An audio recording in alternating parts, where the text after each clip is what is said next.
welcome to BronxTalk. Tonight it's the debate for the 13th Council District that includes the Bronx neighborhoods of Throggs Neck, Pelham Parkway, Morris Park, Pelham Bay, Schuylerville, Country Club, Locust Point, Westchester Square, as well as parts of Allerton and Van Nest. Tonight's program is presented in partnership with the League of Women Voters of the City of New York, a nonpartisan political organization that advocates for informed and active participation in government and works to increase understanding of major public policy issues. Election Day is Tuesday, November 4th. The early voting period runs through Sunday, November 2nd. For more information, visit vote.nyc. Now let's meet the candidates. She's the former Executive Vice President of 32BJ, is Democrat Shirley Aldebol. Nice to have you with us, Ms. Aldebol. Thank you, Gary.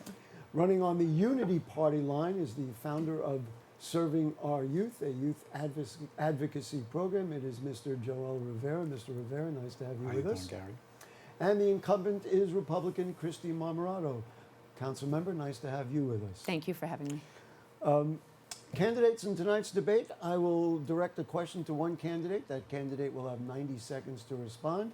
Then each candidate will also have 90 seconds to respond to the question. The moderator, that's me, reserves the right to ask follow-up questions and also to allow for rebuttals and dialogue. Note that after the initial answers from each candidate, no statement can be longer than 30 seconds.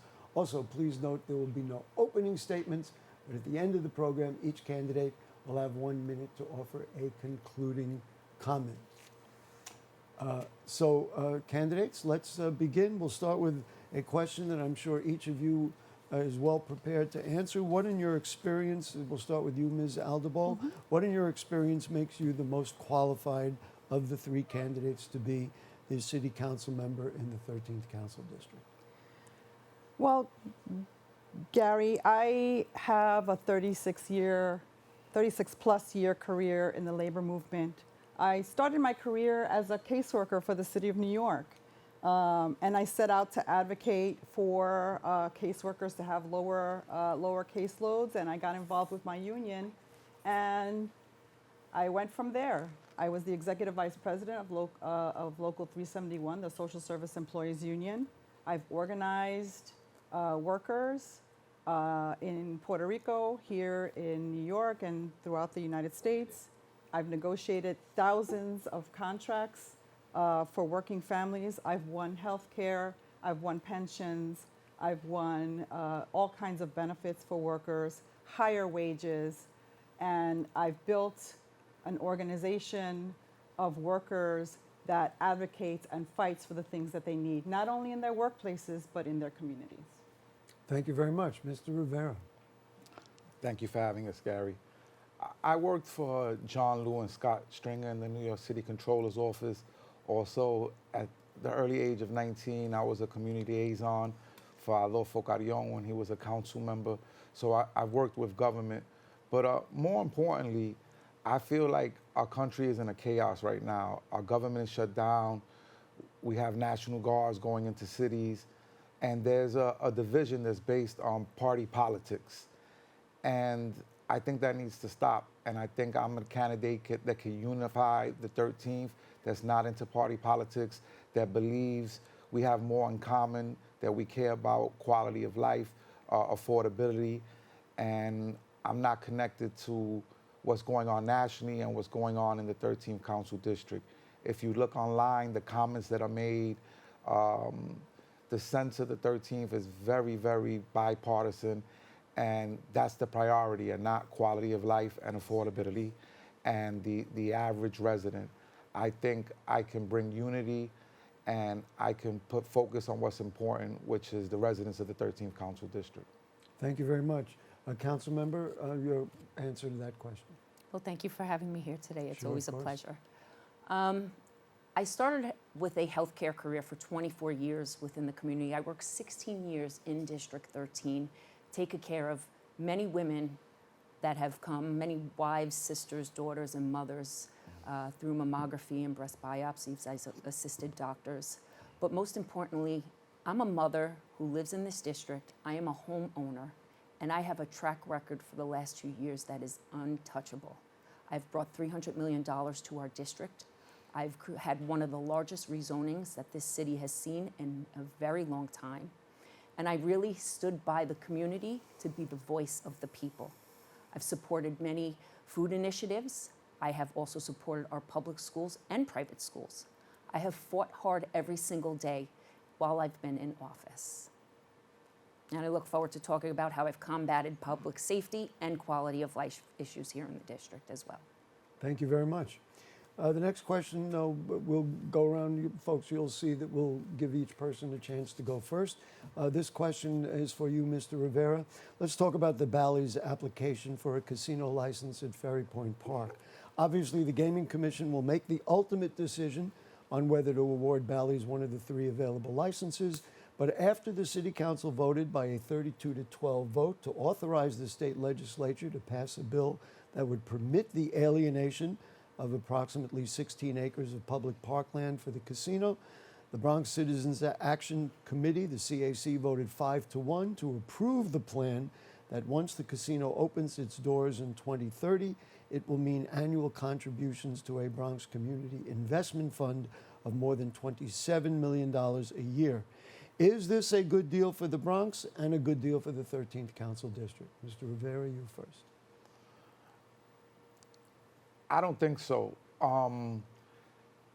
Unfortunately, when you have these large developments, it's developers, elected officials, and key stakeholders that have the most influence and not the people. If you listen to the 13th, I think overwhelmingly they've said that they don't want the casino there. People talk about jobs and different things, but if one of the other sites is selected, as long as it's in New York City, those opportunities will still be there. I think the community has spoken, and unfortunately, the key stakeholders didn't listen to the community. I mean, there was forum over forum, and the community has come out and said that they do not want this casino. Unfortunately, like a lot of developments, like I've mentioned in the past, when there was a new Yankee Stadium, the people's voice just doesn't get heard. Thank you very much. Ms. Marmorato. So everybody could be a Monday morning quarterback and say you coulda, woulda, shoulda. But at the end of the day, there was no negotiation. Bally's never came to the table. You know, I asked them for simple engagement to the community, not outreach. I've asked for simple traffic solutions. They told me an intersection, which was not far from their facility, was out of their scope of work and it wasn't necessary. It was just a bad deal. They're not giving the Bronx, they're definitely not giving the residents of 10465 much for this out of this Bronx Community Fund. And it's not true economic development. I see a lot of problems. They're having financial issues with their current casino in Chicago. I just don't see it coming to fruition for Bally's. And if we want to talk about real, true economic development, I'm creating that in my district. I'm creating jobs. I've been in talks with Montefiore Hospital to create a $2 billion hospital at the Albert Einstein location. Those are going to bring union jobs, and they're going to bring sustainable healthcare jobs, and we are going to be a tier 1 hub for medical services here in our district. That is true economic development. Council member, I just want to follow up because I thought this was interesting. Basically, the votes that happened specifically in the council bypassed the notion of member deference, which in the past it's been policy that if a member disagreed, then the rest of the council would fall in line. That didn't happen in this case. What are your thoughts about that? My true thoughts about I this guess is it's pretty because obvious, but I'm this curious. is geared from the Bronx delegation. They geared and put the fight through for this because they stand to benefit from this financially. They're not going to bear the brunt of the burden of traffic. They're not going to deal with the quality of life issues that are come along to the casino. They're not going to deal with the drop of property value in the community. They're not dealing with the actual issues. They only stand to financially benefit from the project. Thank you, Ms. Aldebol. So I certainly would have approached this very differently. I believe that, you know, when you start from a place of no, you know, the developer or whoever you're dealing with is going to lowball you. And you took yourself out of having a real seat at the table and taking away our community's voice to resolve the issues that the constituents were bringing to you and to other elected officials. If people are concerned about crime, people are concerned about the jobs not going to local hires, the jobs not being, good jobs, the environment not being taken care of, the traffic. Those are all things that could have been negotiated with Bally's, but our council member removed herself from that by saying, absolutely not, no, we don't want a casino. And she wasn't listening to all the constituents in the district because, I've knocked on a lot of doors and talked to a lot of people, and people did have concerns, as did I. I am a homeowner in Throggs Neck. So, of course, I had concerns about a development like this happening in my backyard. But, the job of a councilwoman is to take all these concerns and solve the problems and bring those to the table. But when you remove yourself, there's nothing to be discussed or negotiated. I'll give you a chance to respond. I'm just curious, do you support the proposal as it is? I don't think that, I'm not sure that we got everything that we could have gotten out of that deal. Ms.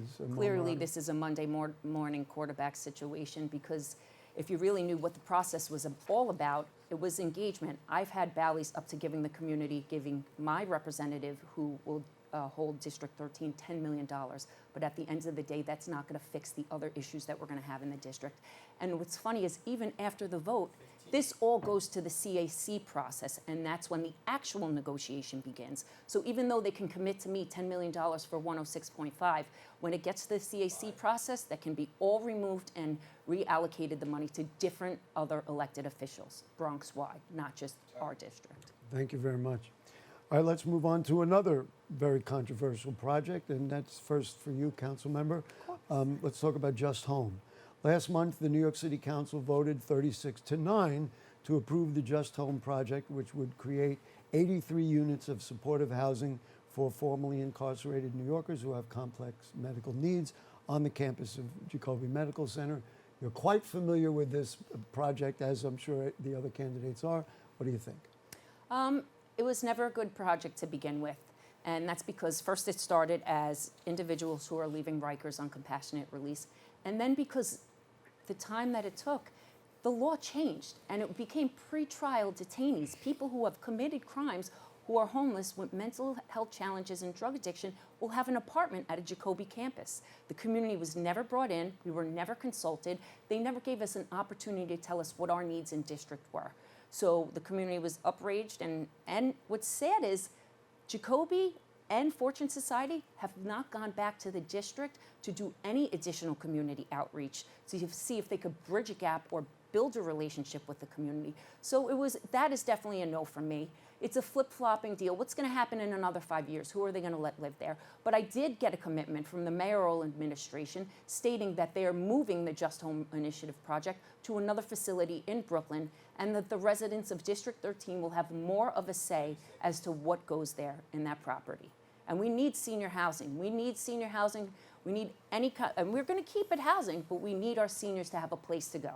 We need an extended care or a nursing home of some sort where they can use the medical facilities and have houses. Thank you very much, Ms. Aldebol. Look, again, this is another example where our city council member failed because she did not engage other city council members, did not do her homework about the project, her campaign was all about fighting Just Homes. How do you bring, people to the table and make demands when you ran on a no for Just Homes and you said no for Just Homes? How do we make the project better, and how do we make it a good project, not just for people who are at risk of being homeless, not adding to the homeless population, but also make it a project that can serve our community as well. And she did not do that. And we've lost our voice in the city council simply because she fails to engage with other city council members, and we've lost our voice. She's unable to engage, she's unable to discuss, she's unable to negotiate and bring all the people to the table to get things done. Presumably you want to respond to that. I am well educated on the project because I've been researching it 2 years before I've even gotten to office. I've been there from day one at every single meeting, and I've engaged Joanne Page, the former CEO. I've engaged Jacoby Hospital. It just was never going to be a good deal. There's nothing good you can actually get out of the project.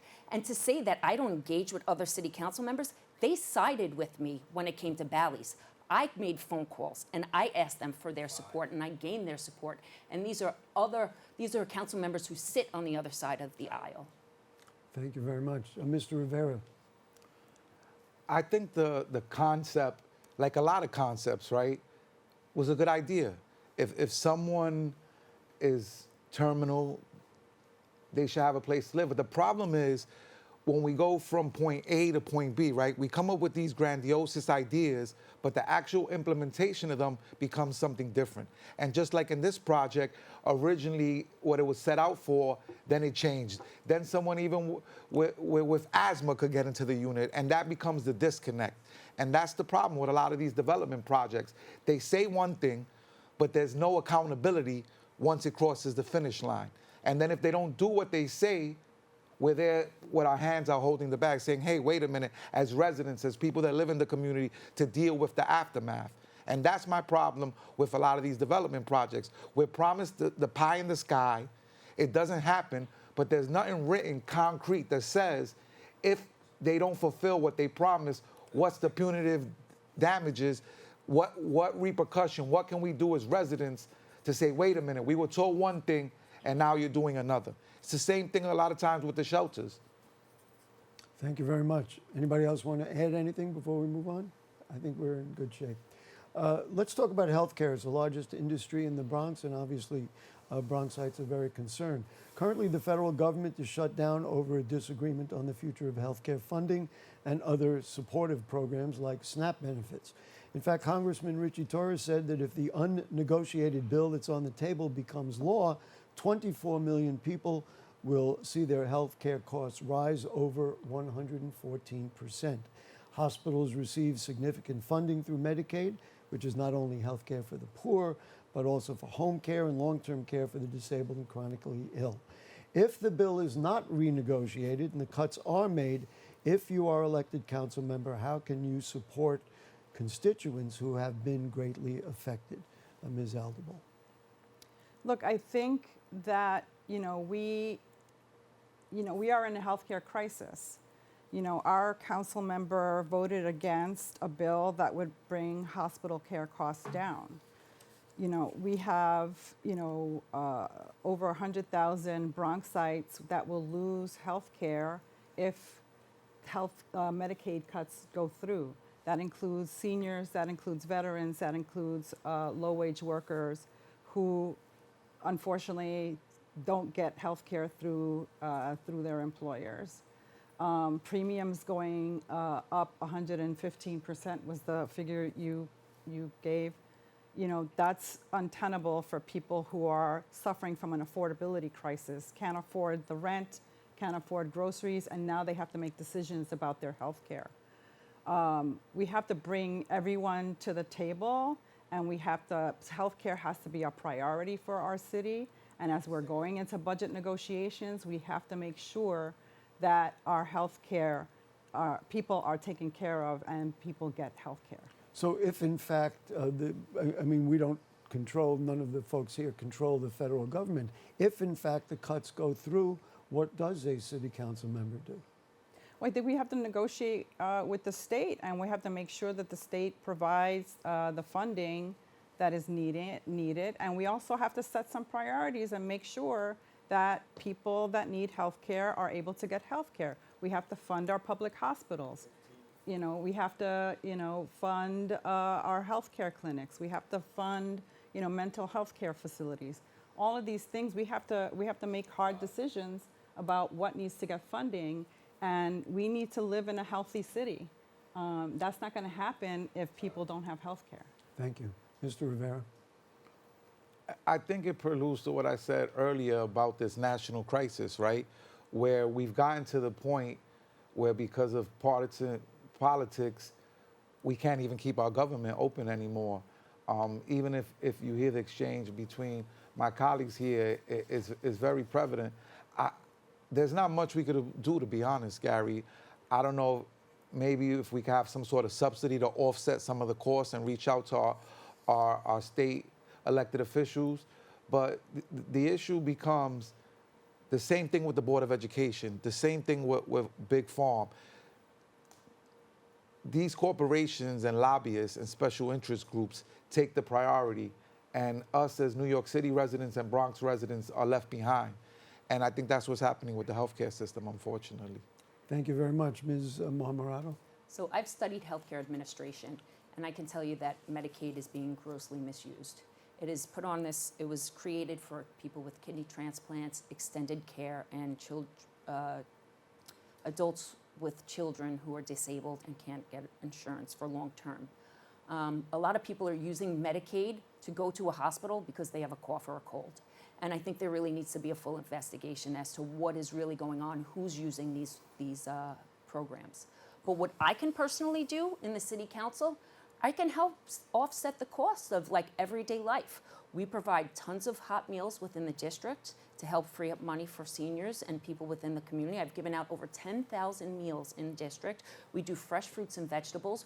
We help provide housing, and we do food benefit cards. So there are certain things that I am capable of doing that I can do as a city council member in order to help free up money for these people too. We also live in a state where you have to have health insurance, and if you don't have health insurance, you get penalized on your taxes. So at least if we free up money, then they are able to get a better form of Obamacare or some type of health insurance, private insurance. Okay, others want to respond. Ms. Aldebol, you want to respond to that? Look, I disagree that, everybody's misusing, Medicaid benefits. We have workers who work really hard, who don't, because their employers don't give them 30 hours of work, they have to cobble together, part-time jobs to be able to feed their families and keep a roof over their head. And then they have to go out of their pocket to pay for health care, or they qualify for Medicaid because their wages are too low. These are not people that are sitting at home. These are not lazy people sitting at home, on the dole. These are hard-working people who need to have health care, who need to care for their children. And what's going to happen if they don't have health care and they can't access, affordable health care, they're going to end up in the emergency room, which is ridiculous because emergency room care, as you know, is the most expensive form of health care that a hospital can provide. And it's being penny wise and pound foolish. Time. All right, thank you. I just want to ask you, and then I'll follow up with you, Ms. Marmorato, as well. Are you concerned about the misuse of Medicaid, that it may be going to people who it wasn't originally designed for? Look, I'm concerned about misuse of any services that are provided by the government. Our taxes, pay for services that we all receive. And so if it's misused, we need to ferret out the misuse and figure out where the misuse is. But to just arbitrarily, use a hatchet to cut, benefits that our people in the district and throughout New York City need is insane. Ms. Marmorato, just in terms of the way you aligned it, if Medicaid is cut, the people that you say legitimately deserve Medicaid would lose their care. Yes, and that's what it was created for, and that's devastating, absolutely. But people who just use it to run into an emergency room because they have a cough or a cold, that's misuse. Those people shouldn't be on Medicaid. I know that in my office and in any city job, if you work 20 hours, you get full benefits and health benefits for your family. I understand working class New Yorkers are out there, but you have to kind of look for the jobs that create and will provide that. And if you cannot provide that, peanut gallery, I'm sorry, is the peanut gallery out there throwing me off? That's all right.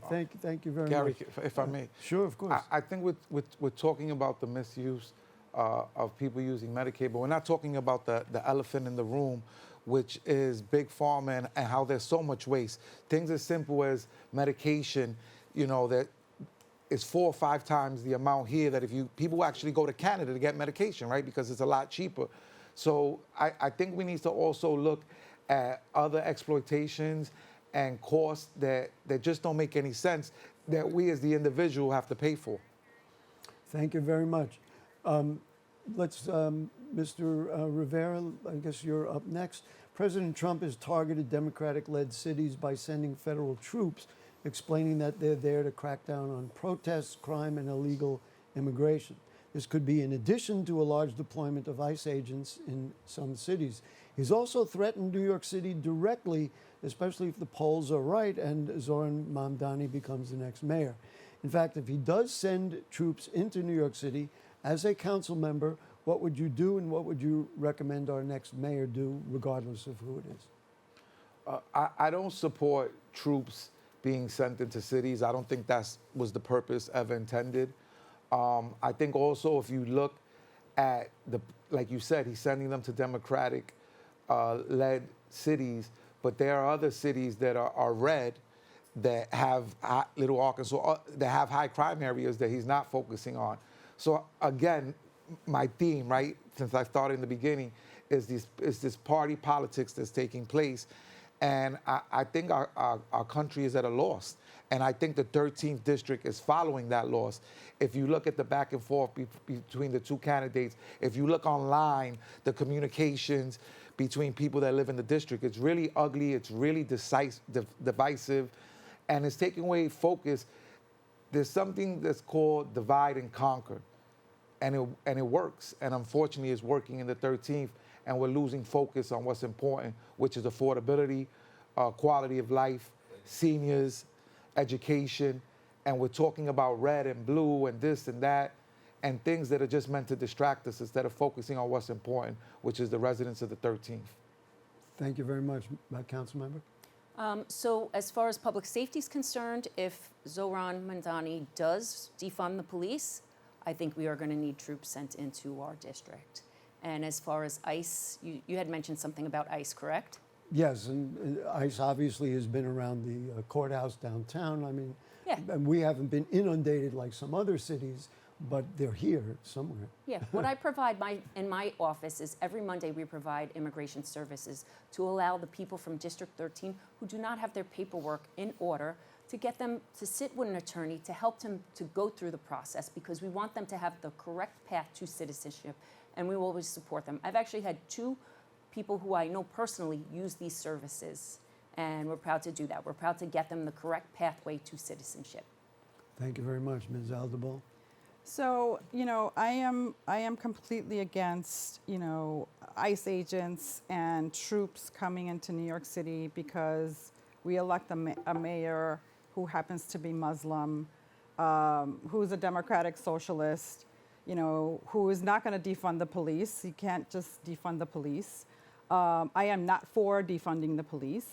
I'm for giving the police the resources and the support that they need so that they can do their job and not do all the other jobs that they're trying to do, including,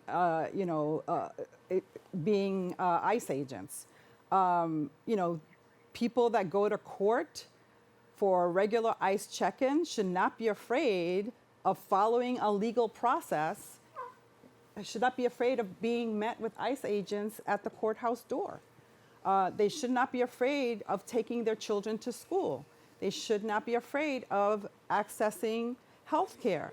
And what we're doing is making people afraid to speak up, be witnesses to crimes, to report problems in the community. And it's not helpful to have people, just detained without any due process, which, by the way, due process is one of the cornerstones of our democracy. If this person gets elected mayor, whoever gets elected mayor, they're elected by the majority of New Yorkers. And, the President of the United States should respect that. Thank you very much. Since 2 candidates have brought up the race for mayor, Ms. Marmorato, let's talk about who you endorse for mayor and why. You've expressed concerns with the supposed front runner.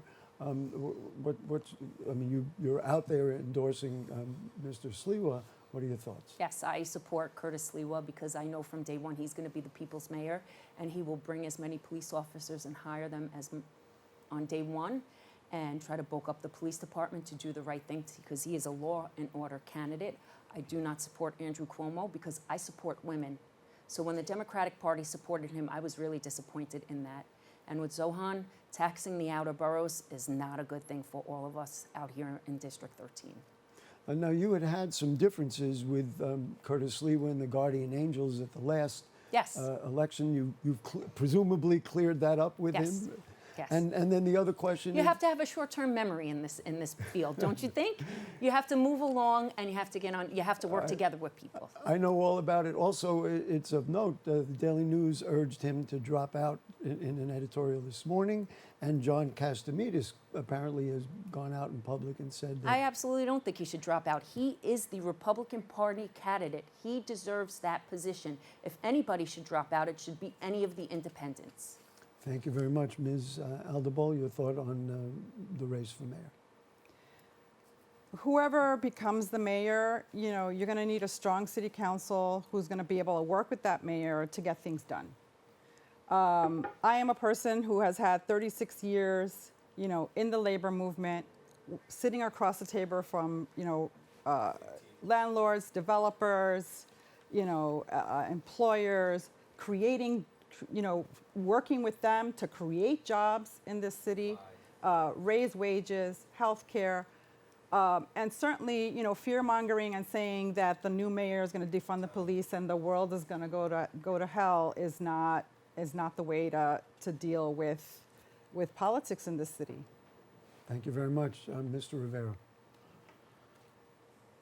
I will work with whoever won. If I had to support someone, not that I'm endorsing anyone, I probably would lean towards Andrew Cuomo. I think has the experience as governor. I think he's the person that's sort of in the middle, just like myself, and would play the least party politics and would do what's best for New York and would appeal to a large group of individuals and not just a sector. Thank you very much. I guess the next one is for you, Ms. Aldebol.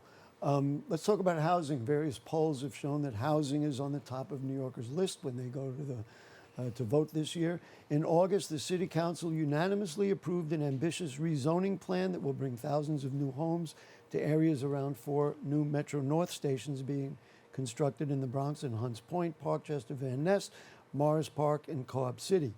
The Bronx Metro North Station area plan will include the construction of 7,000 housing units around the Parkchester and Morris Park stations, 25% of the homes to be considered affordable. What has made this plan a winner for all the council members, and can something be learned from it to make the city and housing in general more affordable? So I think that, it's winning for people. Look, people in our district need affordable housing. I've knocked on many doors.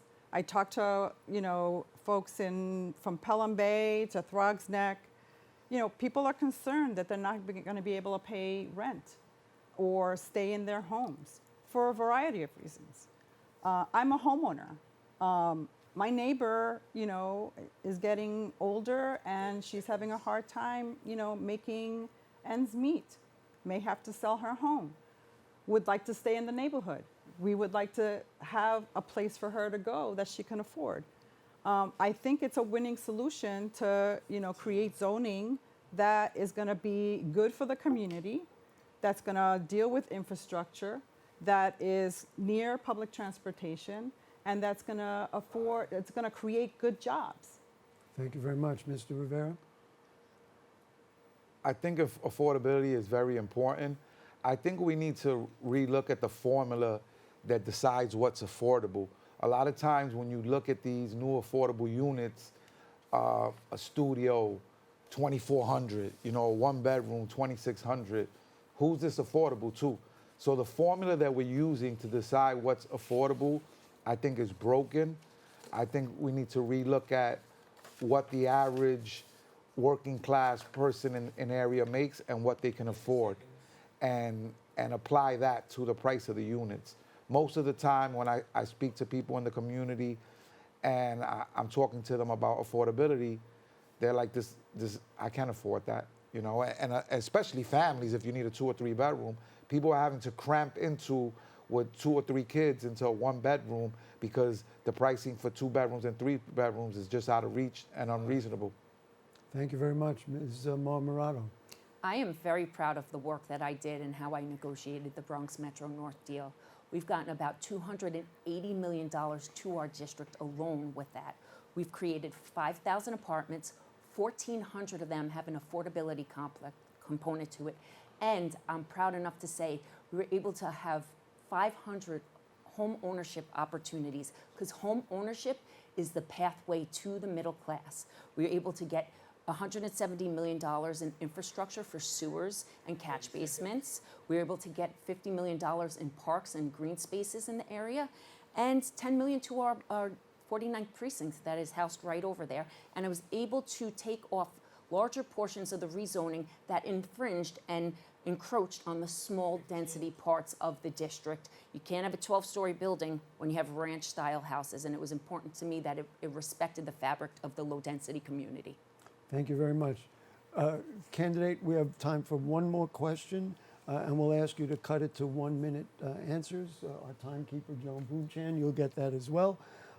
Let's talk about climate change. I guess for you, Mr. Rivera, all communities are concerned with the effects of climate change, both short-term and long-term. 13th Council District is blessed with wonderful shorelines, but along with that comes with flooding that does occur during heavy rainfalls, and of course, those shoreline communities are subject to much more during storms, hurricanes, etc. Especially as federal funding continues to dry up, what can be done to protect the 13th CD? That's for you, Mr. Rivera, and everybody gets a minute. I think part of the problem is being reactive instead of planning ahead. So I think we need to make sure that we have things in place that protect our areas like City Island and Throggs Neck, and not wait for a catastrophe to take place and then try to respond to it like we've done a lot of times in the past. But I think we've done a pretty decent job in that area in the 13th District. Thank you, Council Member. I'm on the Committee of Environmental Protection and Waterfront Resiliency. We were able to partner up with the DEP and give over 300 flood kits away in our district. We were so successful that when a neighboring council district was having the same event and didn't get that many RSVPs, we were asked to put it out on our social media. I've also told my community, when you have flooding in your district, you have to contact 311 and make a report every single time there's flooding, even if it's a small flooding in a rainstorm. That gives the data to the city. DEP will able to see that, and then from there we can start studying the area, whether it's the sewers, whether it's the shoreline, and then we can get real results and try to figure out real solutions. Thank you very much, Ms. Aldebol. So here's another situation where I believe we have not gotten the maximum amount of resources that we should be getting into the district. You know, we have gotten less money, less discretionary funding into our district than prior city council members, and city council members, quite frankly, in other districts. We need more funding to make our shoreline more resilient. You know, I live in Throggs Neck. People in Throggs Neck, Edgewater, City Island, Country Club, we all worry about the effects of climate change. And it should be a concern of everyone in New York City, where, you know, how are we gonna make our shoreline more resilient? What are we gonna do to slow down the effects of climate change? And all of these things have not been done. And, you know, giving flood kits away is not the answer. Thank you very much. I'd like to respond to that. What's that? I'd like to respond. Want to I say think you're something real quick? Okay, she's confused because it's not discretionary funding, it is capital funding, and there needs to be studies done within the city in order to figure out how much funding is needed capitally going forward. Thank you very much. We're ready for closing Okay. statements. You can include it in your closing statement Of if course. you'd like. So Ms. Aldebol, 1 minute for your closing statement. You know, once again, you know, I understand the difference between discretionary funding and capital funding. I still believe that, you know, the Metro North came from the administration. They committed to those dollars. the funding for capital improvements is just not enough. People are tired of not getting their fair share. And, people in the Bronx deserve our fair share. We have gotten less funding into the district, even though the budgets have been bigger. So that means that our slice of the pie has gotten smaller. And, why should we settle for less? That's why I'm running for city council, because I know I can bring what our district needs in terms of capital improvements, in terms of discretionary funding, in terms of the services that are needed in our district. Thank you. And There it's it just is. not there. Thank you very much, Mr. Rivera. If you're happy with the state of this nation, if you're happy with the division that's taking place nationally and locally, then don't vote for me. If you believe that we have more in common, that we all care about affordability, that we all care about quality of life, that together we can work together and not have the division that we see nationally on this stage between these two parties, then I'm not the person to vote for. But I think that if we work together, we all care about the same things: quality of life, our children, and affordability. And I think I'm the candidate that could bring unity to the 13th district. I'm not into all this division. I'm not into name calling and going back and forth. I care about the local resident and the local person that lives in the community, and I have the same concerns that you do, and hopefully you vote for the high road November 4th, Thank and you. that's me, Joel Rivera. Councilmember Marmorato, you get the final word. Okay, District 13, you will always know where I stand, and I will continue to be the common sense voice down in City Hall. My opponent is supported by far progressive left city council members who have voted against the priorities of District 13. We need someone who's going to listen and deliver, not somebody who's going to go along to get along. I have gotten real results. I have brought $300 million to this district. I have met with police commissioners, and I've advocated for more officers, and I received them each time. I have gotten more funding from working with the Speaker's office, an additional $4 million alone just to this council district in each year that I was in office. And I've done so well with food insecurities and food distribution that our office, District 13, received an additional $50 million. We have done a lot in the last 2 years, and we have an opportunity to do great things over the next 4. Please vote for me. My name is Kristy Marmorato. Thank you. Thank you very much. Candidates, thank you all very much. The early voting period is through Sunday, November 2nd, and we want to thank the League of Women Voters. And for more information, you can contact them. And please make sure to vote on November 4th. Good night.